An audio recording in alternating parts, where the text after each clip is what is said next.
Sodium अपना पहला electron हंसता देता है, बट दूसरा मांगोगे तो रुला देगा। NTA loves this personality flip. NA और एमजी के सेकंड एनिमेशन थेरेपी में 99% स्टूडेंट्स नॉर्मल ट्रेंड लगाकर फंस जाते हैं। Let's decode why Na plus is fortress. तो एक बार क्वेश्चन को रीड करते हैं। दो स्टेटमेंट दिए हुए हैं। The second statement and the first statement is the second annihilation enthalpy of Na is larger than the corresponding annihilation enthalpy of Mg. Statement 2 is the ionic radius of O2 minus is larger than that of F minus. तो हमें बताना है कौन से सही है और कौन से गलत है। अच्छा देखो, हम यहाँ पर बात करने वाले हैं annihilation second annihilation enthalpy की।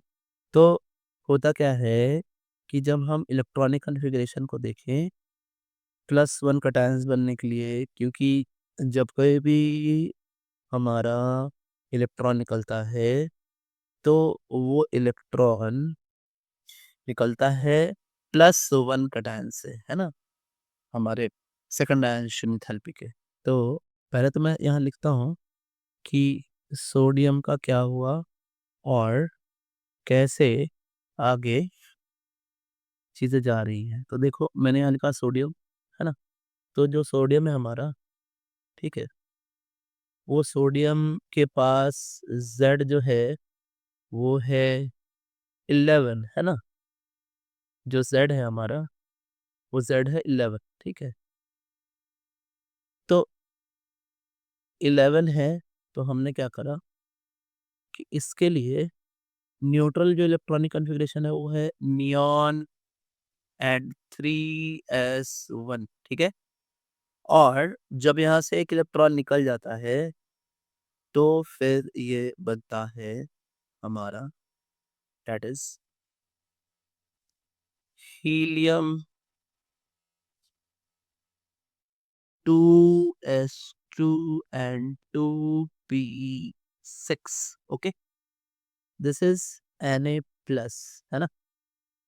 अब अगर आप यहाँ से एक और इलेक्ट्रॉन निकालने का सोच रहे हैं, सो हमें एक स्टेबल इलेक्ट्रॉनिक कॉन्फ़िगरेशन जहाँ पे ऑक्टेट कंप्लीट हो चुका है, वहाँ से इलेक्ट्रॉन निकालने के लिए बहुत हाई अमाउंट ऑफ एनर्जी की ज़रूरत पड़ेगी। तो here attempting attempting to remove a second electron from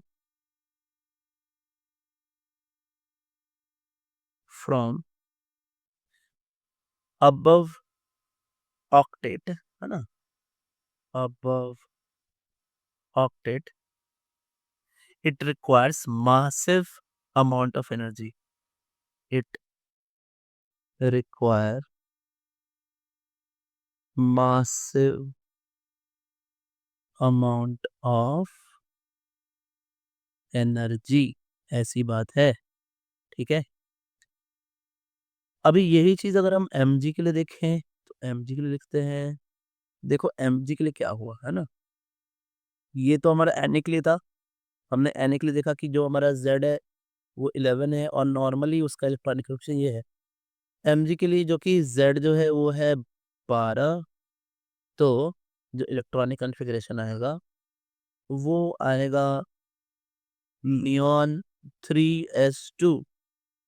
अब समझिए कि जैसे ये Mg प्लस बना तो फिर इसका इलेक्ट्रॉनिक कॉन्फ़िगरेशन हो जाएगा, यही नियॉन रहेगा 4 एंड ये हो जाएगा 3s1। अब जो सेकंड इलेक्ट्रॉन रिमूव हो रहा है, वो सेकंड इलेक्ट्रॉन जो है वो 3s इलेक्ट्रॉन से जाएगा, है ना? The second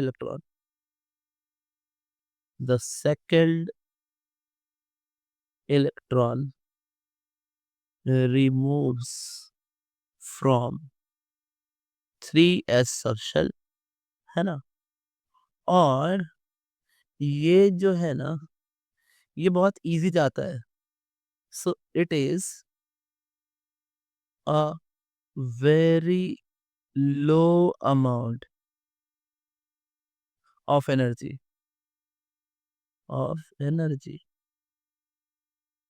with respect to the second ionization energy, है ना? Ionization energy for sodium, है ना? तो यहाँ पर हमें ये बात समझ में आ गई कि जो स्टेटमेंट 1 है वो करेक्ट है, ठीक है? रीज़न क्या था मैंने आपको बताया, यहाँ इलेक्ट्रॉन निकल रहा है हाईली स्टेबल ऑक्टेट से, यहाँ जो इलेक्ट्रॉन निकल रहा है सेकंड वाला वो निकल रहा है हमारे ये एस से, ठीक है? अब बात करते हैं आगे की। आगे हमारा कह रहा है कि जो रेडियस होगा आयनिक रेडियस वो 2 माइनस और F2 माइनस का, तो ये जो आयनिक रेडियस है वो ज़्यादा बड़ा है। और यहाँ स्टेटमेंट 2 जो है उसको थोड़ा समझने की ज़रूरत है। देखिए, ये आइसो इलेक्ट्रॉनिक स्पीशीज़ है। O2 माइनस ये स्टेटमेंट 2 है ना? O2 माइनस और एक्चुअली F माइनस है। F2 माइनस नहीं, F माइनस है क्वेश्चन। तो ये F माइनस दोनों ही आइसो इलेक्ट्रॉनिक हैं और यहाँ पर 10 इलेक्ट्रॉन है और यहाँ भी 10 इलेक्ट्रॉन है ना? ये 10 इलेक्ट्रॉन को है ना अट्रैक्ट कर रहे हैं टोटल 8 प्रोटॉन्स और यहाँ 10 इलेक्ट्रॉन को अट्रैक्ट कर रहे हैं टोटल 9 प्रोटॉन्स। तो E बाई जेड जो है वो हमारा ये है।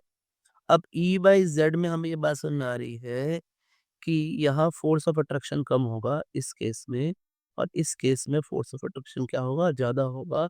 और यही रीज़न है कि जो आयनिक रेडियस है वो आयनिक रेडियस O2 माइनस के लिए और F माइनस के लिए कम होगा। यानी हमारा स्टेटमेंट 2 जो है वो सही है और स्टेटमेंट 2 भी सही है, ट्रू है ये, ठीक है ना? तो हमारे आंसर क्या होंगे? स्टेटमेंट 1 भी सही और स्टेटमेंट 2 भी सही, दोनों ही सही हैं। तो इसलिए आंसर फाइनल आंसर है, answer is C, final answer is C. So thanks